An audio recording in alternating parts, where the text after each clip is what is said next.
What starts here changes the world. I have a few suggestions that may help you on your way to a better world.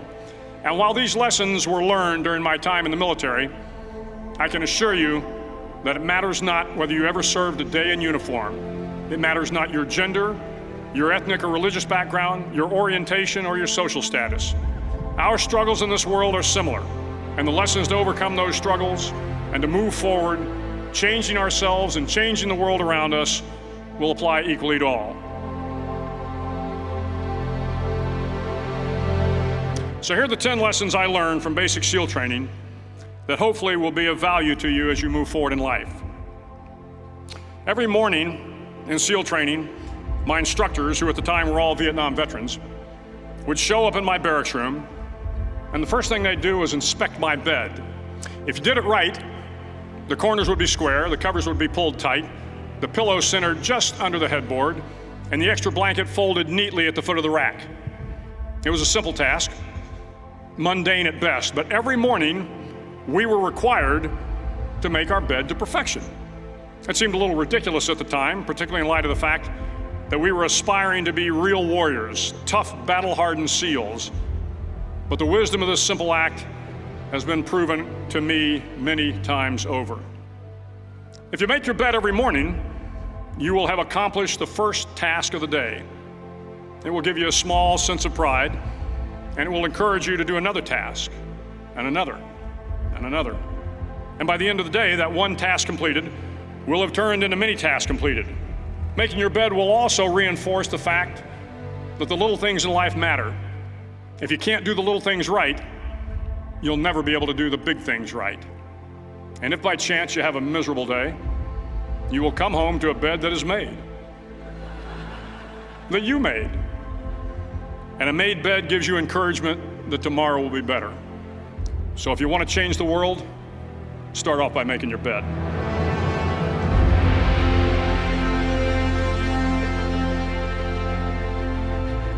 During SEAL training, the students are all broken down into boat crews. Each crew is 7 students, 3 on each side of a small rubber boat, and 1 coxswain to help guide the dinghy. Every day your boat crew forms up on the beach and is instructed to get through the surf zone and paddle several miles down the coast. In the winter, the surf off San Diego can get to be 8 to 10 feet high, and it is exceedingly difficult to paddle through the plunging surf unless everyone digs in. Every paddle must be synchronized to the stroke count of the coxswain. Everyone must exert equal effort, or the boat will turn against the wave and be unceremoniously dumped back on the beach. For the boat to make it to its destination, everyone must paddle. You can't change the world alone. You will need some help. And to truly get from your starting point to your destination takes friends, colleagues, the goodwill of strangers, and a strong coxswain to guide you. If you want to change the world, find someone to help you paddle. Over a few weeks of difficult training, my SEAL class, which started with 150 men, was down to just 42. There were now 6 boat crews of 7 men each. I was in the boat with the tall guys, but the best boat crew we had was made up of the little guys, the Munchkin crew, we called them. No one was over 5'5". The Munchkin boat crew had 1 American Indian, 1 African American, 1 Polish American, 1 Greek American, 1 Italian American, and 2 tough kids from the Midwest. They out-paddled, outran, and outswam all the other boat crews. The big men in the other boat crews would always make good-natured fun of the tiny little flippers the Munchkins put on their tiny little feet prior to every swim. But somehow these little guys from every corner of the nation and the world always had the last laugh, swimming faster than everyone and reaching the shore long before the rest of us. SEAL training was a great equalizer. Nothing mattered but your will to succeed, not your color, not your ethnic background, not your education, not your social status. If you want to change the world, measure a person by the size of their heart, not by the size of their flippers. Several times a week, the instructors would line up the class and do a uniform inspection. It was exceptionally thorough. Your hat had to be perfectly starched, your uniform immaculately pressed, your belt buckle shiny and void of any smudges. But it seemed that no matter how much effort you put into starching your hat or pressing your uniform or polishing your belt buckle, it just wasn't good enough. The instructors would find something wrong. For failing the uniform inspection, the student had to run, fully clothed, into the surf zone, then wet from head to toe, roll around on the beach until every part of your body was covered with sand.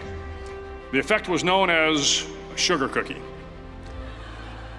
You stayed in the uniform the rest of the day, cold, wet, and sandy. There were many a student who just couldn't accept the fact that all their efforts were in vain, that no matter how hard they tried to get the uniform right, it went unappreciated.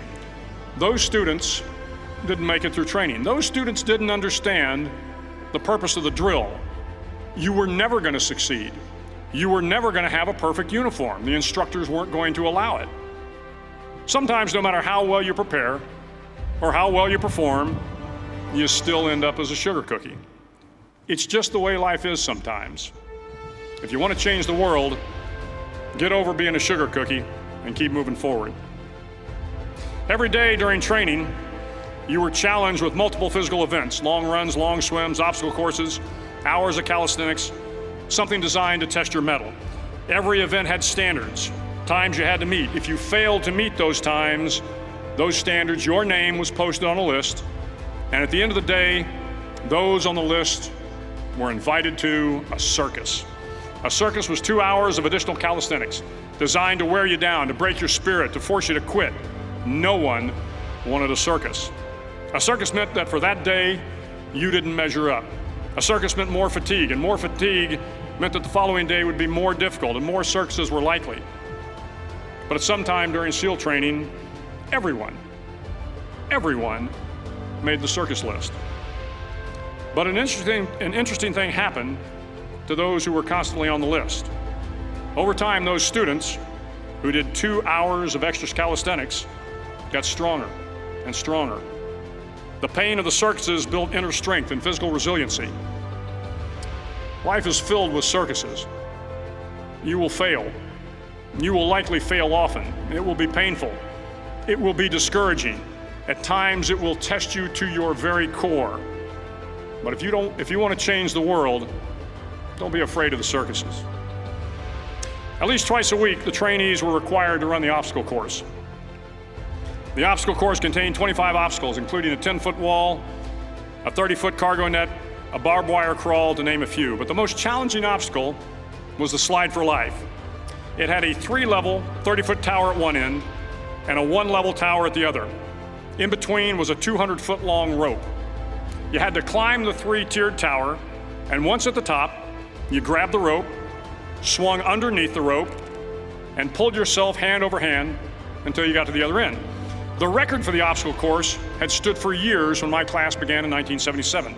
The record seemed unbeatable until one day a student decided to go down the slide for life head first. Instead of swinging his body underneath the rope and inching his way down, he bravely mounted the top of the rope and thrust himself forward. It was a dangerous move, seemingly foolish and fraught with risk. Failure could mean injury and being dropped from the course. Without hesitation, the student slid down the rope perilously fast.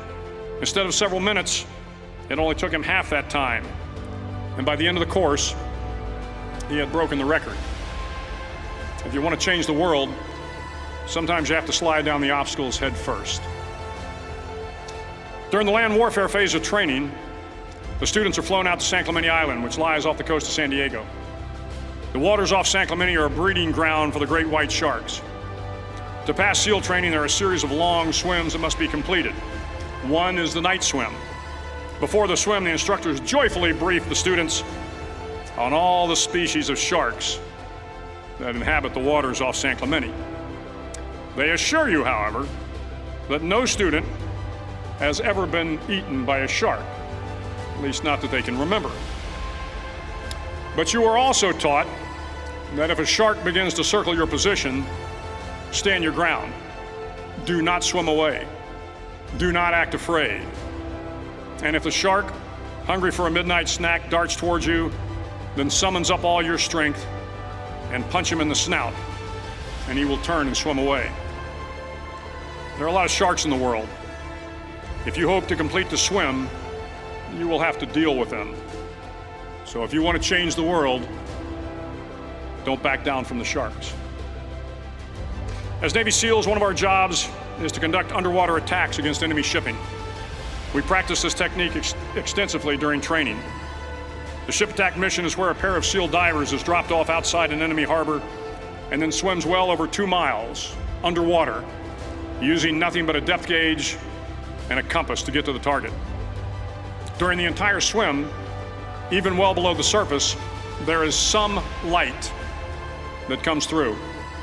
It is comforting to know that there is open water above you. But as you approach the ship, which is tied to a pier, the light begins to fade. The steel structure of the ship blocks the moonlight. It blocks the surrounding street lamps. It blocks all ambient light.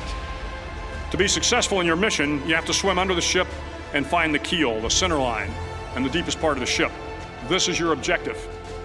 But the keel is also the darkest part of the ship, where you cannot see your hand in front of your face, where the noise from the ship's machinery is deafening, and where it gets to be easily disoriented, and you can fail. Every SEAL knows that under the keel, at that darkest moment of the mission, is a time when you need to be calm, when you must be calm, when you must be composed, when all your tactical skills, your physical power, and your inner strength must be brought to bear. If you want to change the world, you must be your very best in the darkest moments.